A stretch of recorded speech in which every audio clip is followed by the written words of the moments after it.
mthembe bese wenza njani futhi uyamlinda ngoba na umthemba umlinda hila kuzokwenzeka khona nekhona abazalwane funa understand something namhlanje ukuthi impilo esiphila kuyona uNkulunkulu usiphila umusa wokuthi izinto zenze njani zenzeke but while siphiwe lo musa uyalwiswa ukuba ungabonakali phakathi kwethu lo musa uyaliswa ukuba impumelelo ingabonakali empilweni yakho but kufanele uunderstand ukuthi uphiwe ini umusa abesathi nayigcina uDavide kuyiKuba 23 uthi impela okuhle nomusa kuyangilandela yebo ngiyagula namhlanje kodwa impela okuhle nomusa kuyangilandela yebo kuvalekile okwamanje kodwa impela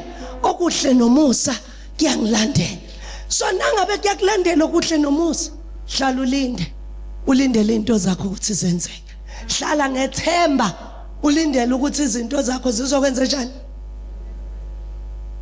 iba nethemba kuNkulunkulu bese lithi iBhayibheli lami abanye bathembele kumahashi abanye bathembele ezinqoleni kodwa thina sithembele kulo igama lenkosi namhlanje ngicela ubambelele futhi ubambelelisise kulo nkulunkulu ngoba nangisuka la ngiyahamba mina but nangihamba angihambi noNkulunkulu uNkulunkulu ngimshiya nawe uyongena phakathi ekhaya lakho uNkulunkulu ngimshiya nawe uyongena phakathi emsebenzini wakho uNkulunkulu engikushiya naye uyongena phakathi ejardini lakho uNkulunkulu engikushiya naye uyongena phakathi esimeni sakho nikhona bazalwane uNkulunkulu akashiyana ngithemba uNkulunkulu kusho ukuthini ukuthemba uNkulunkulu ukubambelela noma abanye sebeyekela kusho ukuthini ukuthemba uNkulunkulu ukunamathela noma abanye bangasathembi kusho ukuthini ukuthemba uNkulunkulu ukubambelela noma ngabe sewedwa bakhumbula abanye bafana eBhayibhelini lithi iBhayibheli babemisela ukuthi bahambe bayokhonza isithixo senkosi uNebukadnezar lithi iBhayibheli 1 abazange baphendule ukuthi bazokhonza noma ngeke bakhonze but bayimisela ukumkhonza uNkulunkulu wabo kuthe noma umlilo ubaswa betshela ukuthi nje nina ningaguqa niyophelela lapha esithandweni somlilo ngoba bayamthemba futhi bayamlinda bathi asinendaba aqhubekani nibasa umlilo kodwa lo nkulunkulu esimkhonzayo asizukuyeka ukumkhonza sizomkhonza umlilo ubaswa sizomkhonza umlilo ushisa sizomkhonza umlilo ukhuliswa sizomkhonza izimo zivela asizukuyeke sizobambelela kuyena nikhona bazalwane lithi iBhayibheli nabaqhubeka kwazwakala ukuthi abakhothami kulesi sithombe lithi iBhayibheli inkosi yasikhipha umlayelo yathi inkosi abahambe bayophoswa esithandweni somlilo bathi sinankinga noma ngabe sesihamba siyophoswa khona kodwa sihamba naye lo nkulunkulu ngathi labafana bathi inkinga lokuthi abazi bacabanga ukuthi uNkulunkulu uzohlala eseceleni lo nkulunkulu silala naye lo nkulunkulu sihamba naye lo nkulunkulu sivuka naye lo nkulunkulu ngena nathi lo nkulunkulu uma nathi akukho la ngabibikho khona so ningasithusi ngesithando somlilo nithini kahle kahle nithi ungathuswa ile nhlupheke phambi kwakho ungathuswa ile nhlungu phambi kwakho ungathuswa ile disappointment oyibonile hamba nalo nkulunkulu umthembe bese uyamlinda ngoba lithi iBhayibheli alibuye lakhe lilambatha nikhona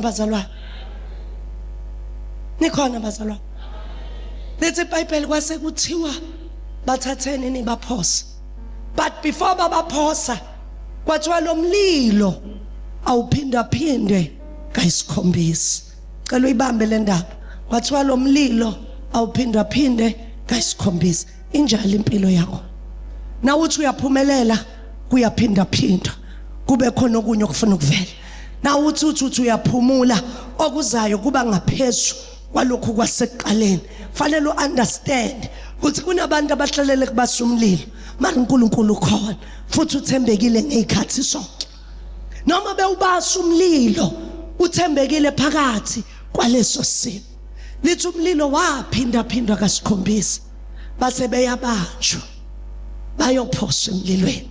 Hayi ngiyalithanda iBhayibheli lami. Lithi nabe baphosa. Laba babe baphosa. Umlilo wahamula bona bangena ngaphakathi.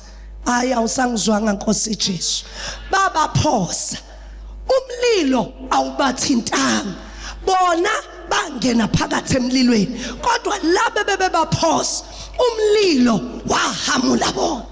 Hey ngithi mina hamba ngesibindi noma ngabe bakuphosa kangakanani umlilo uyangena emlilweni angeke ushe, uyangena emlilweni angeke ufe, uyangena emlilweni angeke uphele, uyangena emlilweni angeke baqede.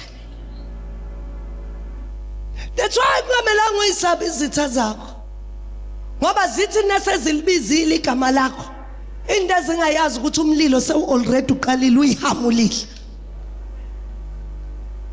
And na umlilo uhabula izitha wena umbathiswa umlilo lozothi na ungena emlilweni bese lo mlilo ufakwa phakathi kwawo uthi yebo siyakwazi wena mlilo mara asithinti inyama khalo. Yebo siyakwazi wena mlilo kodwa sifiki kulo ngoba uNkulunkulu uthembekile. Yizwa Nkosi ukukhala kwami. Phinda ubeke indlebe yakho uzwe nomkhuleko wami. Nekhona bazalwane. uNkulunkulu makawuze umthandazo wakho namhlanje. uNkulunkulu makasizwe isililo sakho namhlanje. uNkulunkulu makayilethe impendulo yokuphila kwakho. Kuze izinto zakho zokwenza njani siyoshintsha. Thembe bese uyamlinda ngoba naye uyalinda izwi lakhe ukuba enze njani alifeze. Kuzovuleka, kuzokhala, kuzohlula. Nangoku uMadube ngiphindile ngiyamthuma ngokwesibili futhi ngimthuma eP3 TV abantu basemkhonto. Nangoku uMadube uthunywa ubaba uNdlovu kuyoba kuyinkonzo obusuku bonke inet prayer.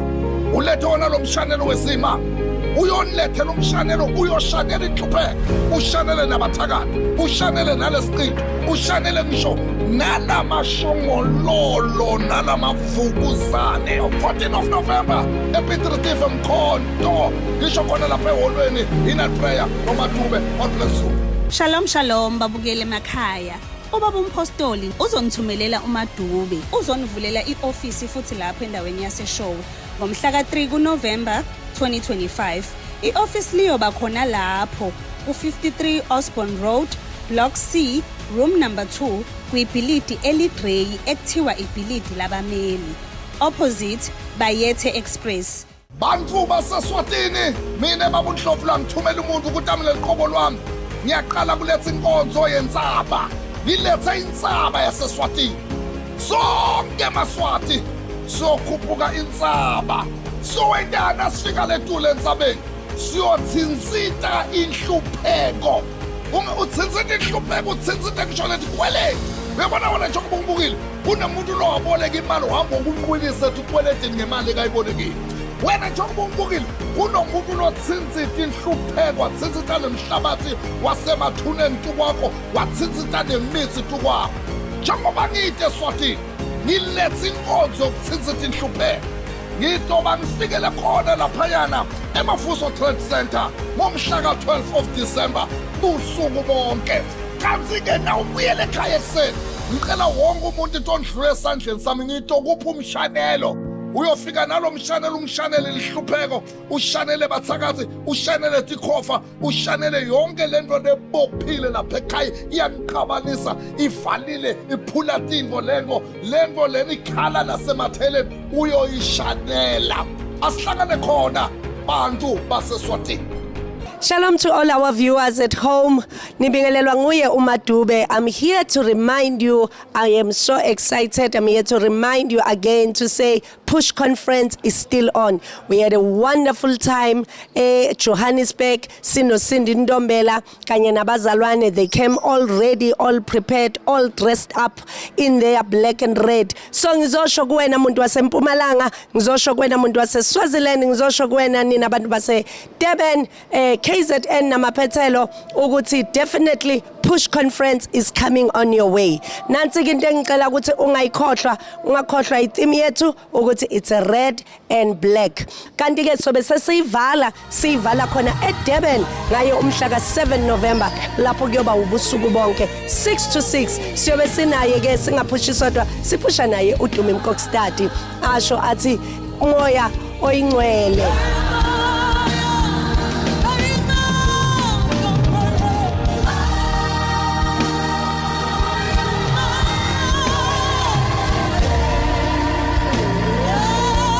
Kumnandi ngiyacela ungalenzi iphutha ungakhohlwa ke lungisa 350 ngiyobe ngikulungisele yona i-prophetic product yakho le ozohamba nayo Push Conference 2025 asihlangane khona Angiphinda ngisho ke kubantu basena sport eMpombela niyoba kunayo lenkonzo lenkulu leyo inkonzo yentsaba asikaze sibe nenkonzo yentsaba iyaqala ngani bantu basena sport inkonzo yokukhuphuka insaba ngomhla ka 5 December Nsambama ngo6 uzukuyolabula ekseni ngo6 angiphinza mina nje ngithunyela kuwena mntaka baba wena ngiyakubona uphathwa inyawo ngoqhaqha lethi inyawo wena ngiyakubona kunelo lenyakataka esiswini nasesibelethweni ngiyoyidrosa le ndida uphuma wena ngiyakubona emahlobe lawo ayasiza ngathi umeme manje ngithi awakuzilitha labatsha wena futhi bakuvalile kunini uthi ufuna kuqala ibhizinisi ayiqaleki kunini uthi ufuna kwakha kwakheki kunini wena uzama msebenzi ayikho into yakho nelungako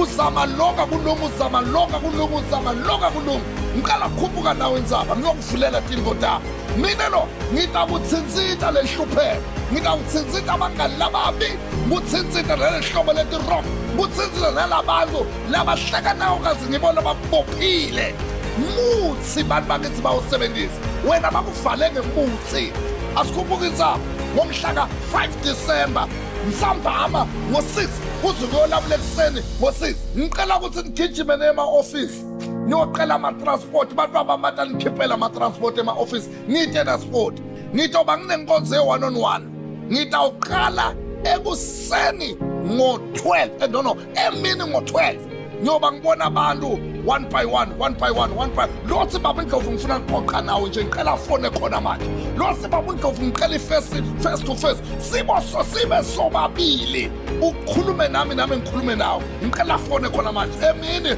ngo-12 bese kuthi ngomhla ka 5 December sekuyoba kule nkonzo ukhuphuka ini inzaba siyikhuphuke yaphi kanti inzaba baba Ndlovu khona laphayana qeleni kwe-rugby stadium kunale college lebitwa ngokuthi i-St. Mike Sport Ground soba silapho make sure ukuthi uyobuyela ekhaya nomshanelo wokoshanela inhlupheko wokoshanela siqinto wokoshanela lamavukuzane nalamakati naletilwane eziqwale yokoshanela nale mizi lebayithele lapha ekhaya lenenda nifuna kwakheke niqabana nona God bless you nangokuba Dube ngimthuma lapha ema-office uzonibeka izandla kanti nenti baba Ndlovu siqala kubonana nomama siqoqe nomama simtshele inkinga sethu fona khona manje ubhalise yona i-1-on-1 mntanami wena ngabe kude ngempilo kunomuntu okubophe ngenhliziyo impilo kumele uyiphakamele noma iphakamele impilo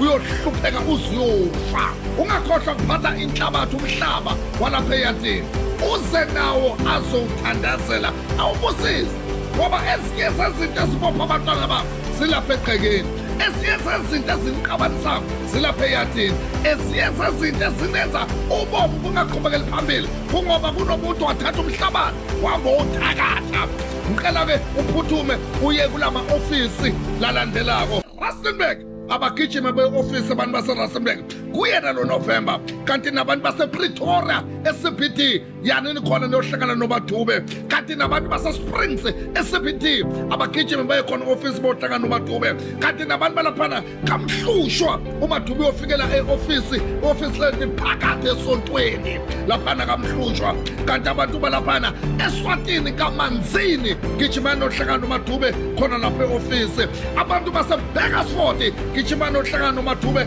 laphana e-ofisi abantu basemkhophane gijimani nohlangana noMadube khona lapha e-ofisi nibantu bakayina abantu basegiyane gijimani nohlangana noMadube e-ofisi gijima uzobonana nami laphana e-ofisi ngikubeka izandla ubuyele ekhaya abantu basephalaburwa kuza mina uqobo lwami ngwe abantu bale phalabura manitwa namahale manitwa abantu bale alulekane manitwa abantu bale alinyenye ayihlanganele khona ephalaburwa office kuza mina uqobo lwami ngizele kuzobonana nani face to face one on one ngizele ke bonke abantu abaphume ngizobabeka izandla ephalaburwa ngiyofikela e-office kanti abantu balapha eKimberley nabo ke ngokunjalo ngicela baphuthume beze ngisa kuza mina eKimberley angise hall angizele wonke umuntu ngizela e-office uyofikela phakathi e-office wonke umuntu akeze office ngizokuthandaza lesandla lesi nangubeka sona nawugula uyaphila nangubeka lesandla lesi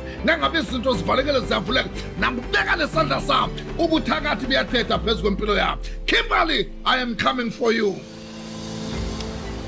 bese kuthi nabantu baseVelcom nangizwa abantu baseVelcom ngisakini abantu baseVelcom nangifika lapha eVelcom ngiyabadinga be-1-on-1 nangiqeda ngabe-1-on-1 sengiyokhulekela wonke umphakathi waseVelcom ngiwukhulekela kuphi e-office nabantu balapha kweNongoma ngiyaphinda kweNongoma ngiyeza lapha e-office ngayo le date already esekhona e-TV kanti abantu baseFrahead lakhona ngiza lapha neFrahead office ningakhohlwa abantu bakuphi balapha nePulukwane Pastor Ray is coming to Pulukwane ngisho khona laphana Pietersburg Pulukwane uqobo lwayo uyeza umfana wami uyeza umfundisi wami kanimema abantu basenhlasatshe ngithumela yena uPastor Andrew uBishop Shikopakopo uzakhona laphana enhlasatshe ngayo umhla ka-3 of November uletheni na ulethe uzele kuzonibeka izandla iyezinqeku izonithandazela God bless you mhla ka-7 of December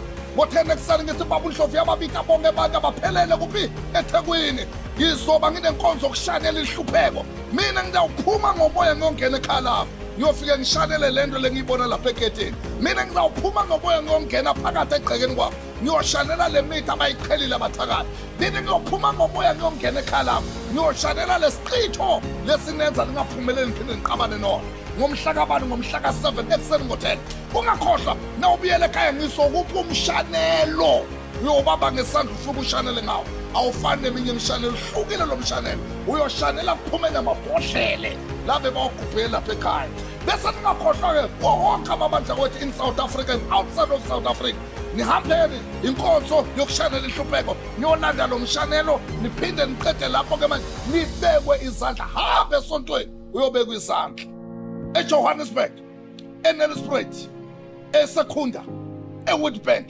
nezinye indawo ngikhohlwa ukuyibala shonani khona amen igama lami nguNomusa ngiwasabela ngisuka le ngakaZuma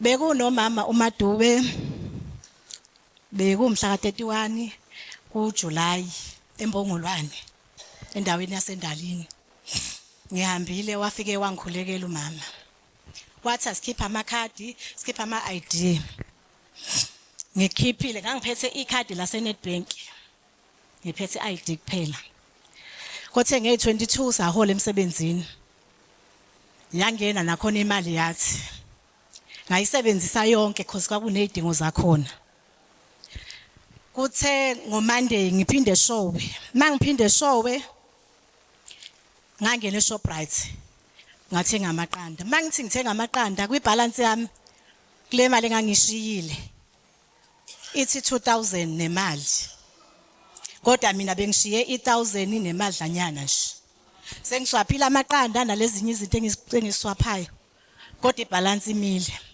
futhi ingaphezulu kwale ebengivele ngilindelile ngiphume ngingene echeck right ngifike ngithatha ubhontshisi 4 kg still ibalance yami ilokhu imile bese ngifonela abantwana ekhaya ngithi hayi khona into engayibona eyenzekalayo zithi ingane wema inkinga yakho wena vele unenkinga yamehlo awucela umuntu oseceleni akucheckele ungene noma kwi-app ngihambe ngithenga i-airtime ngingene kwi-app iyayilokhu injalo ngize ngaqala ukuyisebenzisa ngolesithathu imali yami ngiyabonga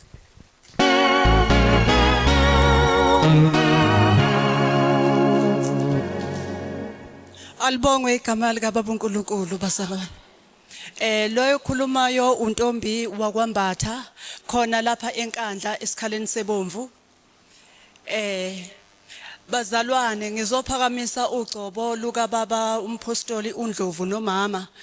Ngike ngawumuntu osebenza eMelmoti, ukusebenza kwami ngisebenza ukugada umuzi womuntu okuthiwa kulezinto ekuthiwa uqebe. Ngigada wona. Shuthi ke ngokuthi ngugada abantu bakhona bekho singabasebenzisi bathathu.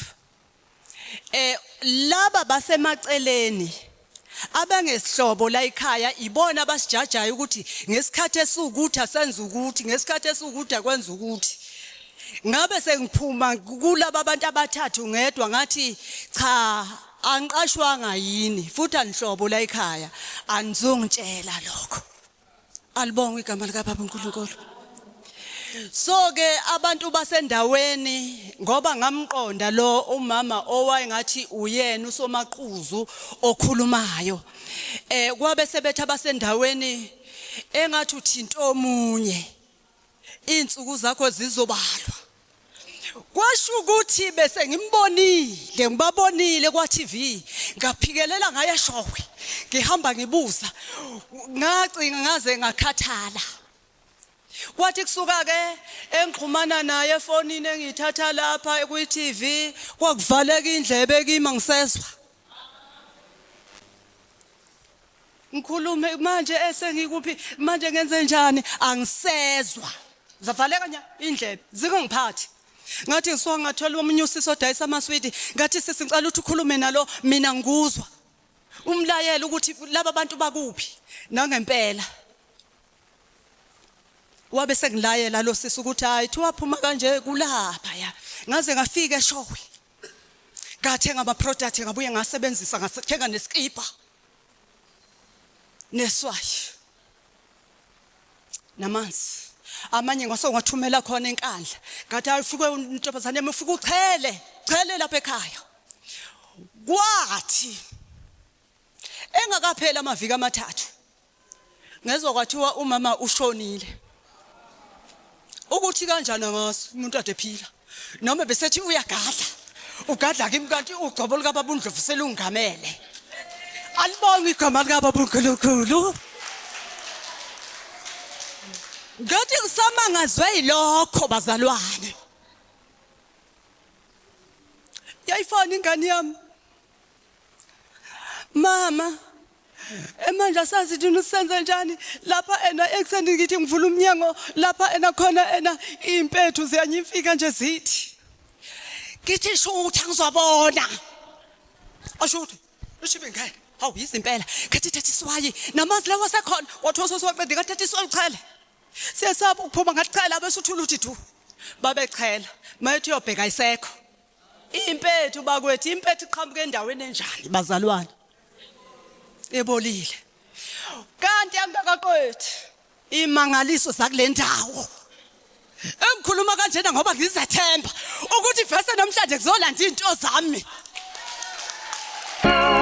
Lezi inkonzo zika November kuzamina mntanami ngilethe yona lenkonzo yokuzovula into zakho ngoba kunabantu abakuvalile kunabantu abavala ibhizinisi yakho kunabantu abavala ingane zakho kunabantu abakuvala emalini ngenza le show ukuthi uyeza uza nefamily yakho ngaye umhla ka8 of November khona lapha eNquthu VA Makhoba ngizoba nguphathele lomshanelo wezimangalisi ngicela ukulungela ukuthatha 2 emshanelo othi oshanela ngaphakathi endlini othi oshanela ngaphandle uma ushanela uthi ngishanela inhlupheko ngishanela imithi abathakathi ngishanela lento esibophile iphinde siqhabanise kuleli qheke ilento esenza singaqhubekeli phambili ngempilo kanti abantu balapha eRandfontein nakhona kuzamina uqobo lwami kuzamine ngizonibeka izandla wena ngizokubeka izandla usebenze wena ngizokubeka izandla uqala ukulala ngoba bongalali kanti abantu balapha eMafikeng ningakhohlwa abantu basemafikeng ngithuba befundisi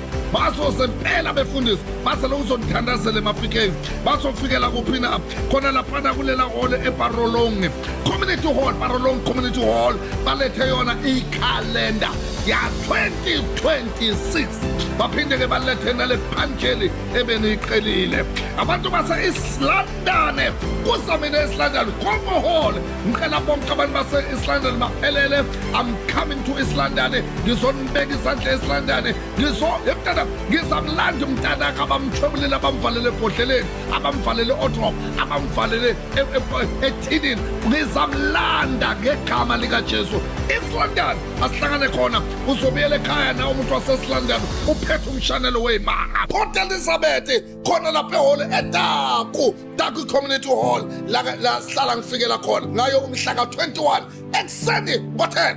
Angiphinde ngisho inkonzo lena yokuhlehlisa ifiso zabo bonke abantu abakufisa, and ezinye zey'fiso ziqalile kwenzeka ngoba njengoba uyagula wena awuguli ngoba uyagula, uguliswa iy'fiso.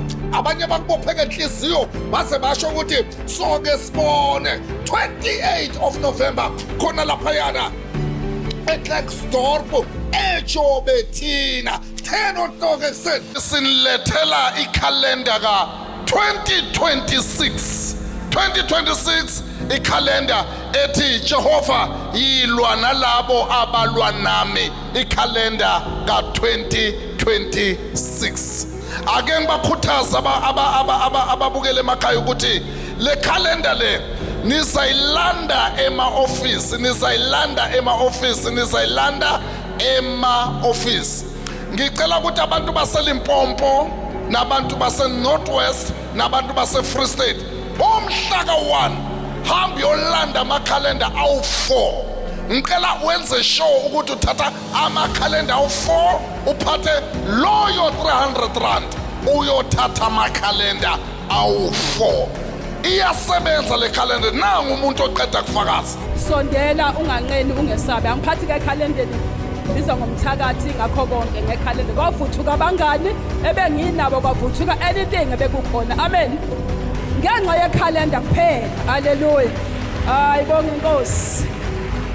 Wonke umuntu ombhekile njengamanje, wonke umuntu ozwa lofakazi phuthuma uyolanda ikhalenda yakho. Abantu baseMpumalanga kuwo wonke ama-office eMpumalanga, abantu baseGauteng kuwo wonke ama-office eGauteng, eMpumalanga ngomhla ka-2 November, eGauteng ngomhla ka-7 November, eKZN ngomhla ka-4 of November. Ikhalenda lingenzela iy'manga ekhaya besixakekile. Ngumamkhizi waseLovu kodwa ekhaya kaMaphumulo la ngizala khona nje besixakekile nje. Ngafika la ekhaya unyaka odlule, unyaka uqala ngathenga amakhalenda eyo-12 inyangalisa kwaMeluve inyangalisa ekhaya. Hayi lenza iy'manga ekhaya, besihlupheka singenamuthi singenalutho. Manje ungathi kamlungu kwavele kwavuka umfana kadadewethu wavusa umuzi into ongakazi uyibone. Emva kwalokho zonke izinto nje ihamba kahle. Hey, liyasebenza lela khalenda. Ngizobonga ikhalenda lalekhaya. Kwathi ubaba elibiza njenganamhlanje nje ethi sukumane nizothenga ikhalenda. Ngasukuma kuqala ngathenga leli khalenda. Ngangajwayele ukuthi bengifike ekhaya into ngiyenze ngosuku, ngiyenze ngakusasa. Kodwa ngalelo langa ikhalenda lami ngafika ngalithatha ngalibeka efrijini kanje. Ngathi ngifuna isipikili sanga sitholakala ngathatha ngalifaka khona nje ufatana ngalifaka efrijini kanje. Wathi ekuseni bengivuka kwasasongcwaba la isontweni, ngavuka ngeza emngcwabeni. Kuthe bengibuya ngabuya ucingo lwami lusikiwe. Kusho ukuthi bebezongena bengithi ngiyabuka ezimbalini azikho inyawo, ngathi Jehova ilwa nabalwa nami. Amen.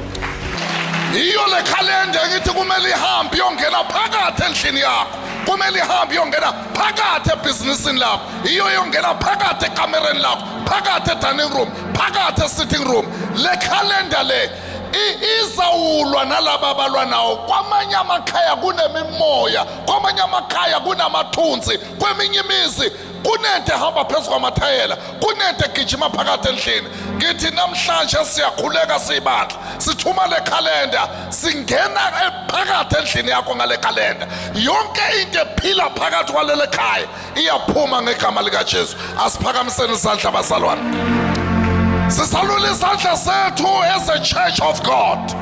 Sithi phakathi emakhaya singena ngale khalenda, kuyavuleka bokuvalekile. Singena ngale khalenda, ubuhle bokuphela kuyophinde kuphela. Singena ngale khalenda, lento beyiqhume emathayeleni ayophinde iqhume. Singena ngale khalenda, lento beniyenza niqabane ngathi isiqitho siyaphuma, lento beniyenza nilwe nodwa iyaphuma, lento benibophile imali ayihlali nabantu akukho umuntu osebenzako niyoqala kusebenza kuleli khaya. Lo muzi nithi niyawakha bowungakheki ngenxa ongena kwale khaleni uyakheka ngegama elinamandla, igama likaJesu. Hambani babukeli, ngomhla ngalamadethe engiwashoyo niye ema-ofisi niyothatha amakhalenda, ngithi ngegama likaJesu makuvuleke. Ngithenga ikhalenda la ekhaya, bekunomuntu bengihlupha kakhulu mina ngingamazi, kanti umuntu womndeni wami. Kuthe ngelinye ilanga kwaduma izulu ngonyaka ophelile. Lithe liduma izulu ngalithatha ikhalenda likababa uNdlovu seliwile lapha phezulu, ngalibeka la ngakusofa, ngaqondanisa nje nami ngakusofa. Lo muntu lo ogila imkhuba wazohlala kulo yasofa, ikhalenda likulo sofa. Izulu lacisha lamthatha abazalwane ndamtshinga phandle. God bless you, nisabukele le show. Abantu basemkopane ke ngiyeza emkopane ngiyobuyela ekhaya nalo ini iumshanel ngikhala lenza show abantu basemkopane. Uphume emntana ngifuna ukukhipha ledliso nalento egijima eswini ngathi unomntwana ngathi unenyoka nalento ekhuphuka kuvaluma kunomuntu khona lapha emkopane akalala ebusuku uhlala bona gijinswa abantu asemahlathini asibona aphakade emanzini. Ngiyeza emkopane kanti abantu basemzumkhulu phuthuma mzumkhulu ngiza kuwena mzumkhulu ngisho le nkonzo enkulu kaNovemba, inkonzo le kaNovemba mntanami leyo ngiyophahlaza khona umsamo lababeke khona impahla zakho, babeke khona ngisho namagama abantwana bakho, babeke khona ngisho nemali zakho. Uzawuvuleka uyobuyela ekhaya nomshanelo, uyoshanela phakathi endlini ushanele nangaphandle, kodwa le mshanelo kube imele bemibili. Ngiphinde ke ngithini abantu baseGraskop, ngisho kuphi eGraskop ngisho khona lapha yana ngasentunjambili, ngisho khona le Graskop yale KZN ya uzamene lapha eGraskop ekuseni ngo-10 o'clock ngizoba sengithelekile. Ngifuna wena lo shawe strong, ngifuna wena lo thangilale ebusuku, ngifuna wena lo baba kuvaleke kwaphinde kwabopheka. Kanti abantu bakuphi na? Abantu balapha eMount Frere niyofikela khona eTown Hall yaseMount Frere. Inkonzo kaDisemba lo ungakhohlwa Mount Frere ngiyoba ngikhona laphana eTown Hall ekuseni ngo-10 o'clock ngizonibeka izandla. Kanti abantu balapha eKokstad ekuseni ngo-10 o'clock ngizonibeka izandla. Angiphinde ngisho-ke ukuthi bafowethu uma ungeke uyiphakamele impilo iyaphakanyelwa ngoba kunabantu abahleka nawe abakufuni wena, kunabantu abenza ngathi bakusupporta but ebusuku bahamba namagama akho namagama abantwana bakho bokuvala. Abantu baselunde baphelele bonke kulo Disemba. Ngiyeza kuzama iqobo lwami lapho lundi ngizonibeka izandla ngizonikhulekela. Mina ngiyazi mntanami ukuthi kunabantu abahambe emathuneni, baye emathuneni bafike baqele emathuneni, baye emathuneni bafike banibiza emathuneni, baye emathuneni bayoniqela ukuthi bafuna ukunivala. Njengamanje impilo iyahlehla ayiphambili. Nginiphathele ini na? Nginiphathele umthandazo, umkhulekelo ngulethe lapho lundi. Ngaye umhla kabani na? Ngaye umhla ka-1 of December ngizoba ngilapha PZ phakade Community Hall. Uyobuyela ekhaya mntana uphethele mshanele O2, uyoshanela inhlupheko, ushanele ukufa, ushanele isiqithi, ushanele ingqabano ephakathi kwalelo khaya. Ngeke ngehlule lento ngizakukhiphela yona, ngiyayibona ihlele emahlobe la izawudilika nangubeka izandla. God bless you. Ayiphume lento nifake yona, ngiyakhipha lento nifake yona, ngiyaphuma lapho. Angenis ayimemeza kakhulu. Hayi wena man, hayi yo ngithi khipha into zethu. Hey man, awuzwa. Hey wena awuzwa Ndlovu man, awuzwa maka lo mntwana lo uyathatha unamandla lo mntwana. Asimukhoni kanti wena umnyetelani lo mntwana man, umnyetelani Ndlovu. Ayosithatha amandla manje. Uzomenza lo mntwana. Hey lo mntwana uyasitshela yawo. Nizomenzani? Uhlala emsini wakhe yawo. Nizomenzani? Uhlala nendoda yakhe isikhathi eside. Thina simhlala ubone bethu abangani, simhlala ubone bethu abashadi. Kanti wena Ndlovu yenza ngani? Hayi wena Ndlovu. Nimfakeni? Hayi wena Ndlovu. Nimfakeni? Hayi simfake idliso Ndlovu, simfake nesichitho Ndlovu. Hayi sithi indoda imshaya every day, ihlala imlwisa every day. Hamba nobani? Ubani kuwe? Niphilela ukuqabana ne? Yebo. Ningasaqabani baba, niqabaniswa yilento le. Yebo. Leba mfake yona lo mama. Okay. Yekani uqabana. Yeah. Jabulisa izitha. Yeah. Naniqabana, mphokushayana. Yeah. Yekani ushaya umfazi, kashaya umfazi. Lolani isandla senu kuye. Khipha lehliso. Khipha man. Khipha. Indlovu Khipha. Uthi ngaphi? Angizwa. Uthi ngigaphi lento le. Ha? Uthi ngigaphi? Igaphi. Yeah. Khipha into zakho. Khipha lehliso leni. Into ngihle kamnandi ephupheni lento yazi bengithi yamceda yazi. Khipha into yakho idonse. Ngibheke everyday festereni lo mntwana kanti unjani? Wena namanda maka ye. Hayi. Bengibheke njalo festereni ithi kanti abamqozi nakwaje. Kungene wami Ndlovu. Yo Ndlovu. Hayi Ndlovu maka uyazi. Uyenzani maka Ndlovu? Khipha ilwane senu. Khipha nalesiqithu. Ndlovu man. Ndlovu man. Ndlovu. Hayi maka Ndlovu. Hello mntwana kunesitraya man. Simutraya iminyaka lokeza kuwe. Simitraya iminyaka lokeza kuwe. And alatheli Ndlovu lo. Khipha ilwane senu, khipha. Abani? Ndlovu ye. Senambili. Yeah. Ngithi nambili. Yeah, ngisephuma nje Ndlovu. Niyakuphi? Siyasha mandlovu. Niphuma niyakuphi? La sihlala khona. Nihlala kuphi? Ndlovu uzobuza zonke izinto. Nihlala kuphi? Kuphi? Ndlovu. Nihlala kuphi? Hayi man. Nihlala kuphi? Angokushela Ndlovu man. Maka ngiphumile ngahambile. Wambili. Anye ngiphile lo mntwana unamandla lo. Lo mntwana uyathandaza Ndlovu. Ngicela kuyilungisa lento. Awuthi amen. Ningasalwe baba. Benenziwa umuntu. Philani kahle nonkosikazi wakho. However ke angithi asimazi lo muntu sonke. Iyazwakala le sound. Asimazi angithi lo mama, lo muntu omenze lento. Anithi amen. Ozala ke mama. Ngicela bambe itshe esandleni. My Jesus.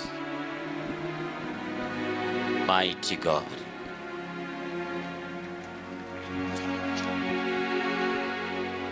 Each only one please. Each only one please. One stone. Lion of Judah. Kwenzakala lapha ekhaya.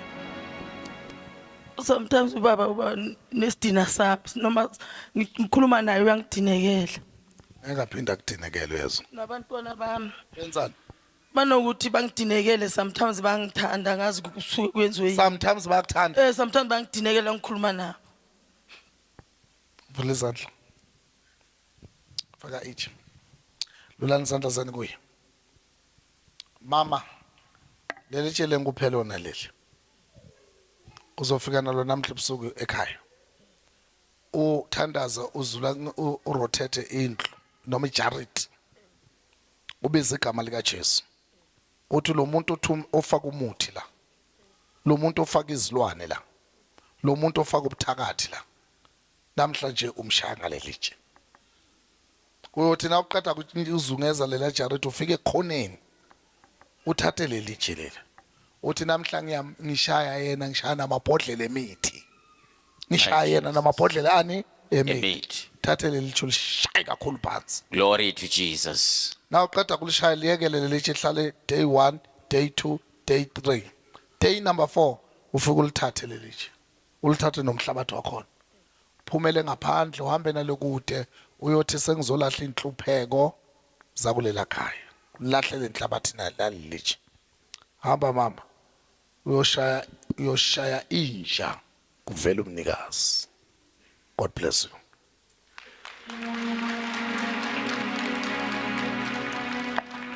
Boleke namanzi. Ake ngiphinde ngisho lapha emakhaya kubo bonke ababukela ukuthi kulo November lo ngithumelela yena uMadube uza eindaweni zenu. Njengoba esendaweni zenu uzele ukuletha inkonzo. Lena inkonzo enkulu lapho soba sihlehlisa izifiso zesitha zakho. Njengoba ungibhekile kunabantu abakufisela ukuthi wena ngabe ushawe stroke. Njengoba ungibhekile kunabantu abafisa ukuthi wena ngabe uginqika ngemoto. Njengoba ungibhekile kunabantu abafisa ukuthi wena ngabe uyadivorce. Kunabantu abafisa ukuthi wena njengoba ungibhekile ngabo uya-admit oba se-ICU. Futhi kunabantu abafisa ngabe wafa. mntana mina ngeke ngehlule lento abakwenzayo nalento abakufisela yona ngiyoyihlehlisa ngoba ezinye zeyifiso sasiqalile kwenzeka empilweni yakho ngiyamthuma-ke uMadube eMsinga ngisho kuphi na ngisho khona laphana eMsinga enkosi yabathembu mhla ka-6 of November inkonzo yokuhlehlisa lezi fiso ezinye sayiqalile ukwenzeka ngomhla ka-7 inkonzo yokuhlehlisa ifiso ezimbi ezivela ngabantu abangakufuni yes eMthatha Town Hall 10 o'clock ekuseni kanti ngomhla ka-8 khona laphana eMatatiyela eHerigwala Hall ungakhohlwa-ke uzobuyela ekhaya uphethe amasota ayi-2 ne-anointing oil egol ngizokutshela mina na ufike enkonzweni uthi uyisebenzisa kanjani le product lengikutshela ngayo ukuhlehlisa ifiso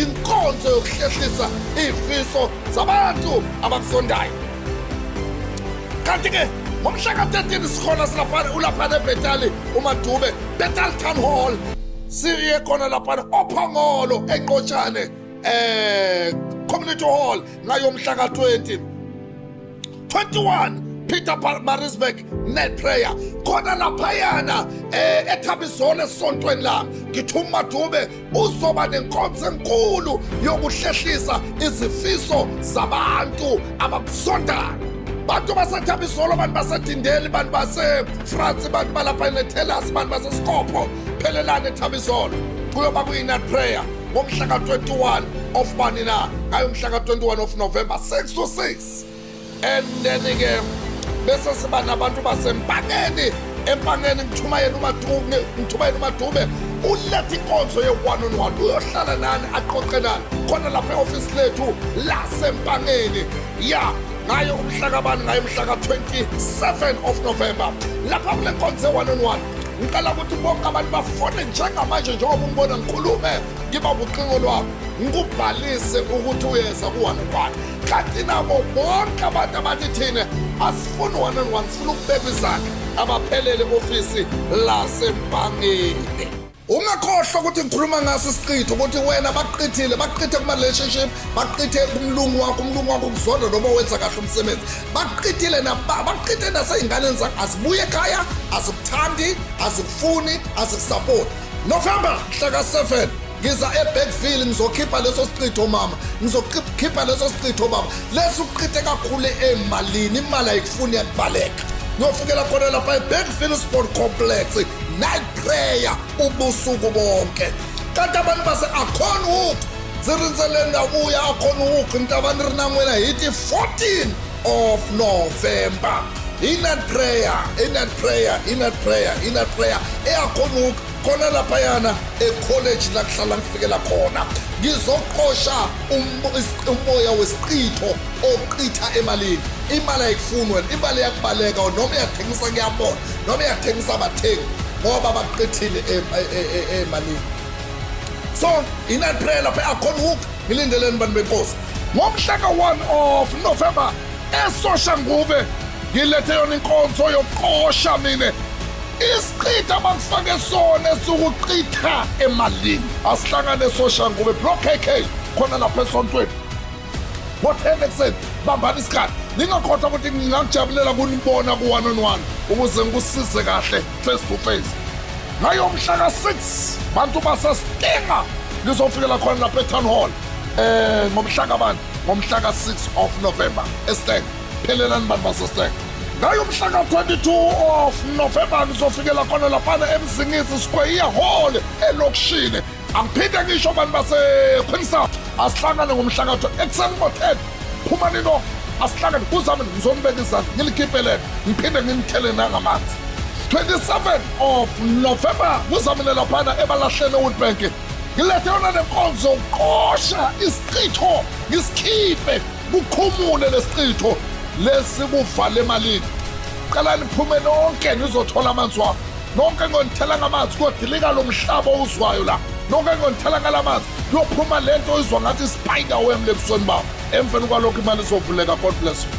2025-2026 sihlukanisa unyaka angiphinde ngisho kuwena bukela lapha ekhaya ngibheke khona ukuthi lena inkonzo enkulu yokwehlukanisa unyaka. Kule nkonzo lena yokwehlukanisa unyaka ngiyoba ngilwa nalo moya ophezu kwabo, umoya wokuhlupheka. Wena ulandelwa umoya wokuhlupheka, ngikhuluma nawo njengoba ungibhekile ekhaya. Beka i-remote phansi ngikhuluma nawo. Lo moya ukwenza noma ungabamba imali yaphela iphelele esandleni. Lo moya wokuhlupheka ukwenza ukuthi uplana izinto aziphumeleli zonke. Lo moya wokuhlupheka lebakufake wona ukwenza ngokuthi noma ungathi uqala ibhizinisi alivuma uqala nangabe liyaqala livele lishabalala emoyeni. 2025 2026 inkonzo enkulu yokwehlukanisa unyaka.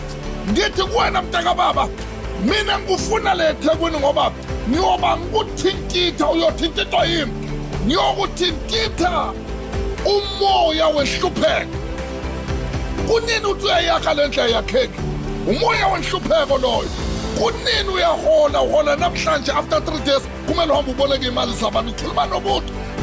Ngisho negrosa yikho lapha ekhaya. Basebaqedile njengawo. Uyasebenza ayikho into ebonakala. Lo moya wenhlupheko uphule ngisho ne-odrop. I-odrop yakho uyibopha ngamathaya noma ngey'ntambo zey'qathulo. Lo moya wenhlupheko uphule ngisho namakhabeti, uphule ngisho ne-TV, uphule ngisho nama-ayini, uphule ngisho nesitofu esisebenza ngamazinga ayi-4. Lapho ekhaya la kusebenze lodwa. Angiphinde ngisho ngithi 2025 2026 sehlukanisa unyaka. Wonke umuntu ongibhekile njengamanje kunama-transport kuyo yonke iprovinsi azobaletha abantu la eDurban. Hamba njengoba ngikhuluma nawo uyobhalisa igama lakho. Hamba njengamanje njengoba ngikhuluma nawo uyobhalisa igama lakho ukuze bakubekele isithi kule transport eseDurban. 31 yoba ngibeka abantu izandla. Phakama mntaka baba, uyohlupheka uziyofa nawungeke uyiphakamele impilo yaphakanyelwa. Ayikho into elungako nawungeke uziphakamele impilo. Ngicela ugijime uyobhalisa igama lakho. Nawufika lapha eThekwini ngicela ukulungela ukuthi uyobuyela ekhaya ne-bracelet. Le bracelet lengokufaka yona esandleni sakho iyona ezohamba uyovula zonke into zakho. Ngithintitha umoya wenhlupheko, ubuyela ekhaya ne-bracelet sehlukanisa unyaka.